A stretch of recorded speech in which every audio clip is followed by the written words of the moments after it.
Hello दोस्तों, स्वागत है आप सभी का एक बार फिर से हमारे यूट्यूब चैनल में। आशा करते हैं आप लोग स्वस्थ होंगे, मस्त होंगे और अपनी तैयारी में व्यस्त होंगे। देखिए, मैं पंकज कुमार आपको आज साइंस की दूसरी कक्षा लाया है। कल की कक्षा में एक बार हम लोग क्या पढ़े थे उसको रिवीजन कर लेते हैं, ताकि जो आज आज वाली कक्षा है हमारी उसको आसानी से समझ आ सके।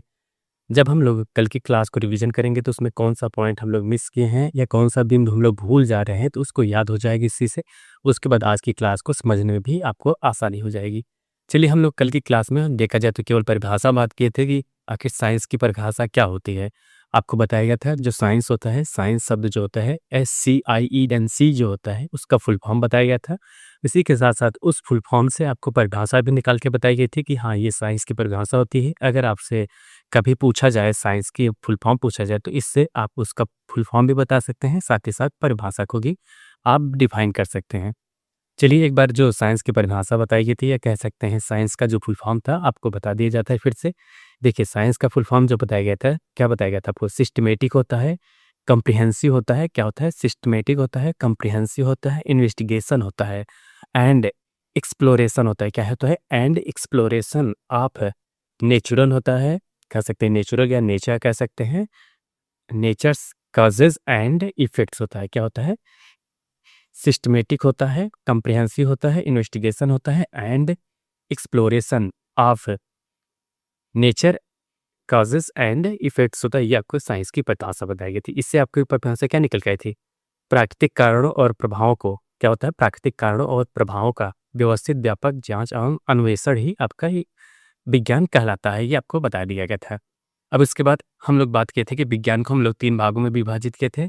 सबसे पहले हम लोग जो विज्ञान था उसको भाग 1 में भौतिक विज्ञान और दूसरे में रसायन विज्ञान और तीसरे में जीव विज्ञान, इस तरह 3 भागों में विभाजित किए थे। इन 3 भागों में से हम लोग जो आपका पहला भाग कह सकते हैं विज्ञान कह सकते हैं, भौतिक विज्ञान के बारे में अध्ययन करेंगे। कौन से विज्ञान के बारे में? भौतिक विज्ञान के बारे में। इस विज्ञान कह सकते हैं भौतिक विज्ञान का अध्ययन करने के लिए कुछ हम लोग जो कह सकते हैं छोटी-छोटी क्या राशियाँ थी इनके बारे में जान लेते हैं। सबसे पहले जान लेंगे कि भौतिक राशियाँ किसे कहते हैं? क्या होते हैं? भौतिक राशियाँ किसे कहते हैं या फिजिकल क्वांटिटीज, क्या भौतिक राशियाँ किसे कहते हैं? फिजिकली क्या भौतिक राशियाँ?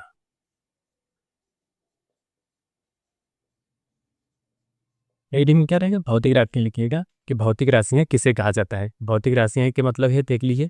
भौतिक राशियाँ उसे कहा जाता है, भौतिक राशियाँ उसे कहा जाता है किसी भी द्रव्य का, कह सकते हैं द्रव्य का मतलब होता है मैटर, किसी भी द्रव्य या मैटर के सही स्थिति या कह सकते हैं किसी भी मैटर या द्रव्य की सही स्थिति या उसकी उचित मात्रात्मक स्थिति, क्या उसकी उचित मात्रात्मक स्थिति या किसी परिघटना की सटीक व्याख्या, कह सकते हैं किसी परिघटना की सटीक व्याख्या के लिए जिन पदों का उपयोग किया जाता है उसे ही भौतिक राशियाँ कहते हैं। क्या होगा परिभाषा आपको?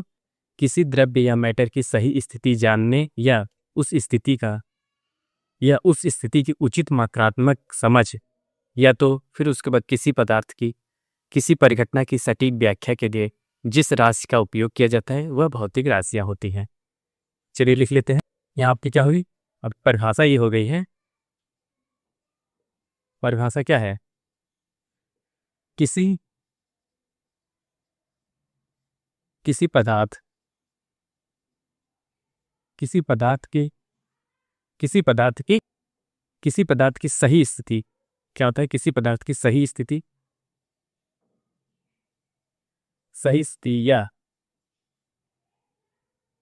किसी पदार्थ की सही स्थिति या उचित मात्रात्मक स्थिति, क्या या उचित मात्रात्मक स्थिति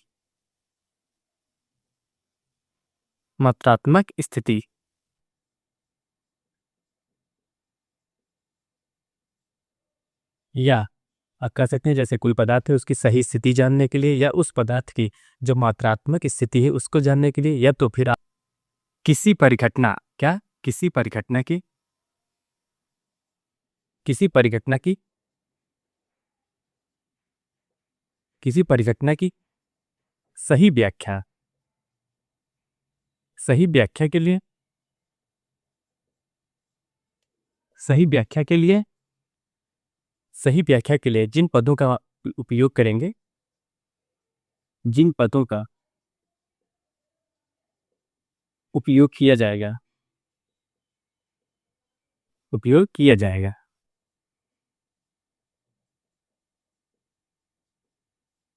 उसे ही आप भौतिक राशियां कहेंगे।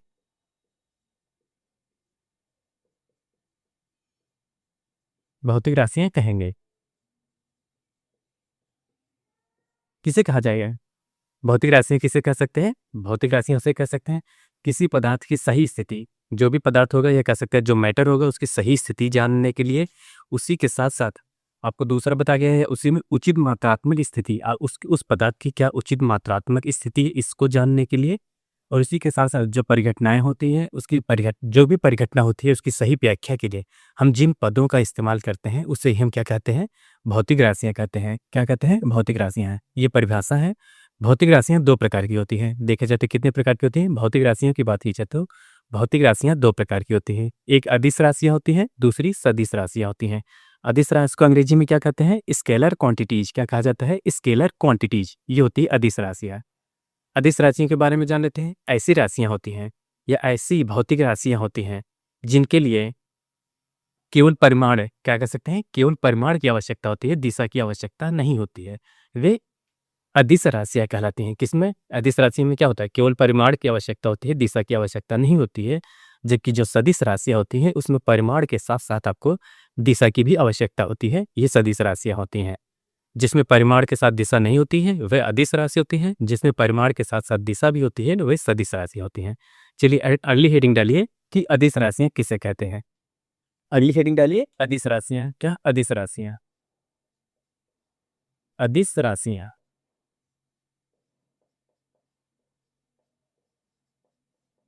अदिश राशियां का अंग्रेजी में लिख लीजिए स्केलर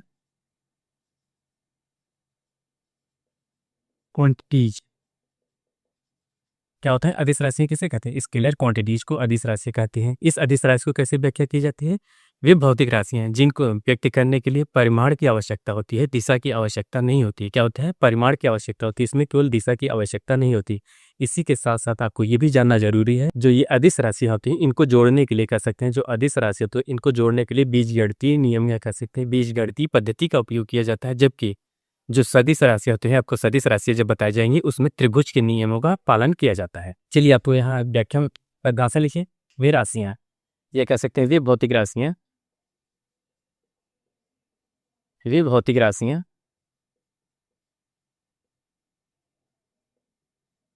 वे भौतिक राशियां वे भौतिक राशियां जिन्हें व्यक्त करने के लिए, क्या? जिन्हें व्यक्त करने के लिए,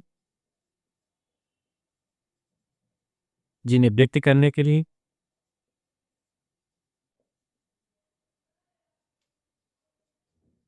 केवल परिमाण, क्या? केवल परिमाण की आवश्यकता होती है। केवल परिमाण की आवश्यकता होती है।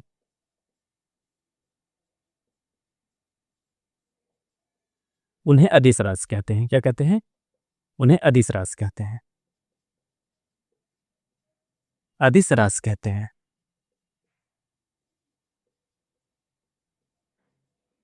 क्या कहते हैं? उन्हें अदिश राशि कहते हैं। इसमें केवल परिमाण की आवश्यकता होती है। इसी के साथ साथ इसके फिर आगे लिखिएगा, इसके आगे लिखिए इन राशियों के साथ, क्या? इन राशियों के साथ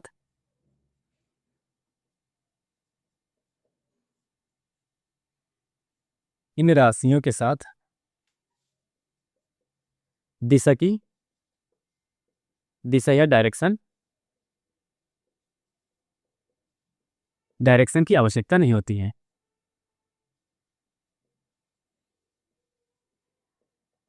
आवश्यकता नहीं होती है। ये अदिश राशि कहते हैं। इसी के साथ साथ इनके एक महत्वपूर्ण और बिंदु होता है इसी में, इसके आगे लिखिएगा, वो महत्वपूर्ण बिंदु है अदिश राशियां होते हैं। जो अदिश राशियां होते हैं इन्हें सामान्यतः बीजगणित के नियम से जोड़ा जा सकता है। कौन से नियम से? इन्हें सामान्यतः सामान्यतः बीजगणितीय नियम से, बीजगणितीय नियम से जोड़ा जा सकता है, जोड़ा जा सकता है। ये आपका कह सकते हैं अदिश राशि की परिभाषा होती है। ये आपकी पूरी अदिश राशि की परिभाषा है। क्या है? वे भौतिक राशियाँ जिन्हें व्यक्त करने के लिए केवल परिमाण की आवश्यकता होती है, जबकि दिशा की आवश्यकता नहीं होती है। उसी के साथ-साथ इन्हें जोड़ने के लिए कह सकते हैं, जो बीजगणितीय नियम होता है, उस पद्धति का इस्तेमाल किया जाता है। अगर वो पद्धति अगर देखिएगा कोई भी राशि होगी, उसमें अगर प्रयोग किया गया होता, वह राशि अदिश राशि होगी। अब हम लोग इसके बाद सदिश राशि देखेंगे। सदिश राशि किसे कहते हैं? उसी के साथ-साथ अंत में हम एक तरफ अदिश राशियों का पैरा कह सकते हैं कॉलम बनाया जाएगा, एक तरफ सदिश राशियों का, जो आपकी परीक्षा के दृष्टिकोण से महत्वपूर्ण होंगे। उन्होंने जी आप परीक्षा में जो भी आपसे अभी तक पूछे गए होंगे, उन सभी को कौन सी अदिश राशि होती हैं, कौन सी सदिश राशियाँ होती हैं, एक कॉलम में बना के लिखा जाएगा। आप उसको रिवीजन करते रहिएगा। अगर उससे संबंधित क्वेश्चन आए तो वो आपका गलत ना हो, इसी वजह से एक अगर चार्ट के रूप में बना रहेगा तो आपको समझने में कह सकते हैं याद करने में भी आसानी हो जाएगी। चलिए दूसरी हेडिंग डालिए, सदिश राशियाँ किसे कहते हैं या वेक्टर क्वांटिटीज किसे कहते हैं। क्या होता है सदिश राशि को अंग्रेजी में? Vector quantities. अगली हेडिंग क्या है? सदिश राशियाँ। क्या है? सदिश राशियाँ। सदिश राशियाँ। सदिश राशियों को इंग्लिश में क्या कहा जाता है? वेक्टर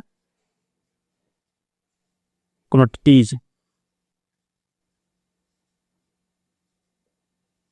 वेक्टर क्वांटिटीज ये होते हैं आपकी सदिश राशि को इंग्लिश में कहा जाता है। अगर कभी आपसे इंग्लिश में पूछ लिया जाए वेक्टर क्वांटिटीज किसे कहते हैं, इसका मतलब आपसे पूछा जा रहा है कि सदिश राशियाँ क्या, सदिश राशियाँ किसे कहते हैं। अब चलिए इसको जान लेते हैं। वे भौतिक राशियाँ जिनको व्यक्त करने के लिए परिमाण के साथ साथ दिशा की भी आवश्यकता होती है, उन्हें हम सदिश राशियाँ कहते हैं। क्या कहते हैं? सदिश राशियाँ। इसमें परिमाण के साथ साथ क्या भी दिशा भी होना आवश्यक है। अगर जिसमें परिमाण के साथ दिशा रहेगी तो वह राशि सदिश राशि कहलाएगी। चलिए यहाँ पे लिखते हैं परिभाषा क्या होते हैं। वे भौतिक राशियाँ वे भौतिक राशियाँ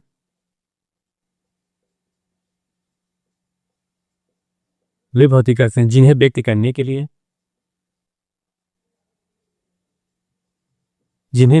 करने के लिए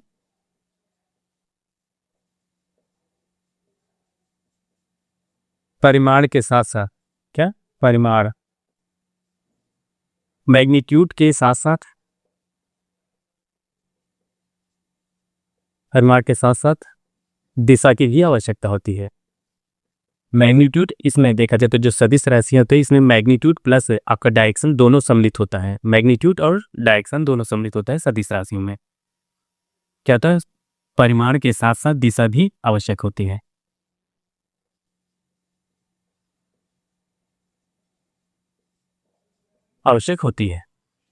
ये आपको कह सकते हैं कि जो आपका सामान्य परिभाषा होती है यही कहलाती है सदिश राशियाँ। वे राशियाँ या वे भौतिक राशियाँ जिनको व्यक्त करने के लिए परिमाण के साथ साथ दिशा की भी आवश्यकता होती है, उन्हें हम सदिश राशियाँ कहते हैं।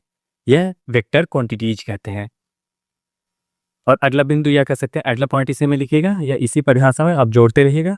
गणितीय क्रियाओं में जो गणितीय क्रिया होती है इसमें सदिश राशियों के कह सकते हैं आगे लिखे जो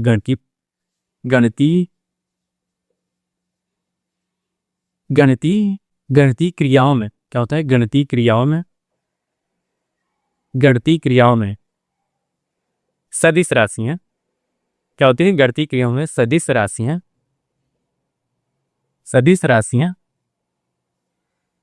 जो गणितीय क्रिया होती है उसमें सदिश राशियों का जो गणितीय क्रिया होती है उसमें सदिश राशियों में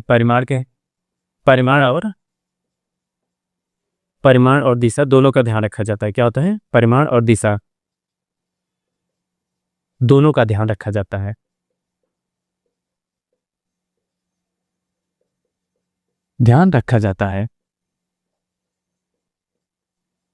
क्या होता है? जैसे आपको बताया गया है कि जैसे आपको अगर सामान्य परिभाषा पूछी जाती थी वे भौतिक राशियाँ जिनमें परिमाण के साथ साथ दिशा होती है, आपको ये बता दिया जाएगा कि परिमाण के साथ दिशा है तो ये सदिश राशि होती है। लेकिन अगर आपसे थोड़ा उलझा के कह सकते हैं या थोड़ा डिफिकल्ट रूप से पूछा जाए क्वेश्चन तो क्या होगा?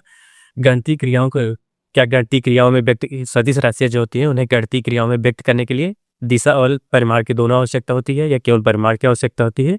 जो सदिश राशि रहेगी उसमें आप याद रखिएगा परिमाण के साथ साथ दिशा भी दोनों ये चीज़ें मैग्नीट्यूड प्लस डायरेक्शन दोनों चीज़ होना अनिवार्य है या कह सकते हैं दोनों चीज़ें रहेगी तभी वह सदिश राशि होगी। अगर केवल उसमें मैग्नीट्यूड रहेगी तो वह एक अदिश राशि होगी। क्या होगी? यह एक अदिश राशि होगी वह जिसमें केवल मैग्नीट्यूड रहेगा। अगर जिसमें मैग्नीट्यूड के साथ साथ डायरेक्शन दिया रहेगा तो वह वेक्टर क्वांटिटीज के अंदर आएगी, कह सकते हैं कि सदिश राशि के अंतर्गत आएगी। और अगला कह सकते हैं इसी में अगला कामा लगा के लिखिएगा, कामा लगा के लिखिएगा। इसमें जो सदिश राशियां होती हैं क्या होता है, अगला लिखिएगा सदिश राशियों में, सदिश राशि में सदिश राशि को जोड़ने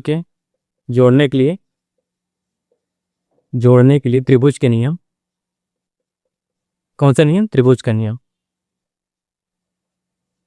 त्रिभुज का नियम क्या होता है, जैसे सदिश राशि होती है, अगर इन्हें सदिश राशियों को जोड़ने के लिए अगर जोड़ा जाए तो ये किस नियम से कार्य करेंगे, जो त्रिभुज का नियम होता है उस सिद्धांत पे ये कार्य करते हैं सदिश राशि। जबकि आपको जो बताया गया जो अदिश राशि होती है किस नियम कार्य करते हैं, वे बीजगणितीय सिद्धांत पे कार्य करते हैं, जबकि सदिश राशियां त्रिभुज के नियम पे कार्य करते हैं, त्रिभुज के नियम का पालन करते हैं या कार्य करते हैं, पालन करते हैं। ये होता है आपका सदिश राशि की परिभाषा हो गई। क्या होती है परिभाषा, वे भौतिक राशियां जिन्हें व्यक्त करने के लिए परिमाण के साथ साथ दिशा की भी आवश्यकता होती है, तो उन्हें सदिश राशि कहते हैं या वेक्टर क्वांटिटीज कहा जाता है। इसमें क्या होता है, मैग्नीट्यूड, यहाँ लिख दीजिए मैग्नीट्यूड प्लस डायरेक्शन, ये है तो आप इसको शॉर्ट फॉर्म में ऐसे याद रखिएगा, यम प्लस डी बराबर वी। क्या होगा, यम प्लस डी बराबर वी होता है, मतलब वेक्टर क्वांटिटीज बराबर होता है मैग्नीट्यूड प्लस डायरेक्शन, ये आपका हो जाएगा। उसी के साथ साथ इसको गणितीय रूप में होकर जब करेंगे तो गणितीय रूप में भी इसको व्यक्त करने के लिए डायरेक्शन और परिमाण दोनों आवश्यकता होते हैं। और अगर सदिश राशि को जोड़ने के लिए किस नियम का कार्य करते हैं, सदिश राशि को जोड़ने के लिए इसमें त्रिभुज का जो नियम होता है वह कार्य करता है। चलिए हम लोग अब एक बार सदिश राशि और अदिश राशियों में तुलना कर लेते हैं कि सदिश राशि के क्या कार्य है, अदिश राशि के किस प्रकार सिद्धांत है। चलिए अगला पॉइंट लिखते हैं हम लोग, देखिए सदिश राशि और अदिश राशि में अंतर देखते हैं क्या होता है। सदिश राशि और अदिश राशि में अंतर क्या है, सदिश व अदिश राशि में अंतर, अदिश राशि में अंतर, राशि में अंतर। चलिए एक तरफ सदिश लिख देते हैं और दूसरी तरफ अदिश राशि।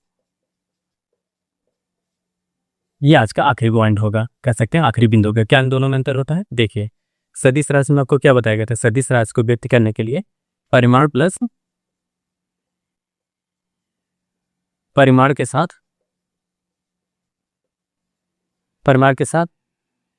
के साथ साथ दिशा भी आवश्यक है।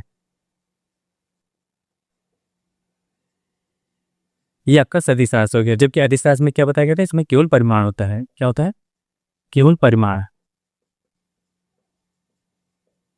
क्या होता है, इसमें केवल परिमाण होता है, जबकि सदिश राशि में दिशा के साथ साथ परिमाण होता है। और दूसरा अंतर लिख लेते हैं, जो सदिश राशि होती है, सदिश राशि को जोड़ने के लिए कौन सा त्रिभुज का नियम पालन कार्य करता है, कौन सा त्रिभुज का नियम, त्रिभुज के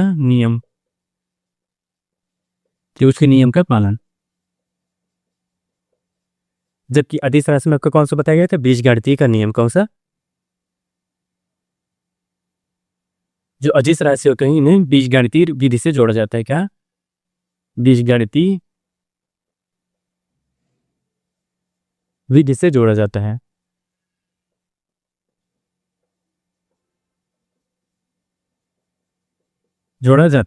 ये था आपका अंतर, कह सकते हैं जो सदिश राशि होती है और अदिश राशि में ये दो अंतर होता है। अगर आपसे कभी एग्जाम में पूछ ले कि सदिश राशि और अदिश राशि में क्या एक अंतर होता है, तो वो होगा केवल इनका डायरेक्शन का। सदिश राशि में डायरेक्शन होता है, अदिश राशि में डायरेक्शन नहीं होता है, ये आपका अंतर होता है। आज के हम लोग अब कल की क्लास में देखेंगे जो हमारी 7 मूल राशियाँ होती हैं इनके बारे में देखेंगे, और इसी के साथ साथ जो मात्रक होते हैं, व्युत्पन्न मात्रक होते हैं या व्युत्पन्न राशियाँ होती हैं, ऐसे तमाम जो हमारे महत्वपूर्ण छोटे छोटे इकाई हैं उन सब के बारे में देखते हुए आज के लिए हम लोग बस इतना ही, कल के क्लास में मिलते हैं। आज के लिए बस इतना ही। आप हमारे चैनल पर नए हो तो चैनल को लाइक करें, शेयर करें, सब्सक्राइब करें। मिलते हैं नेक्स्ट वीडियो में, तब तक के लिए धन्यवाद, बाय बाय।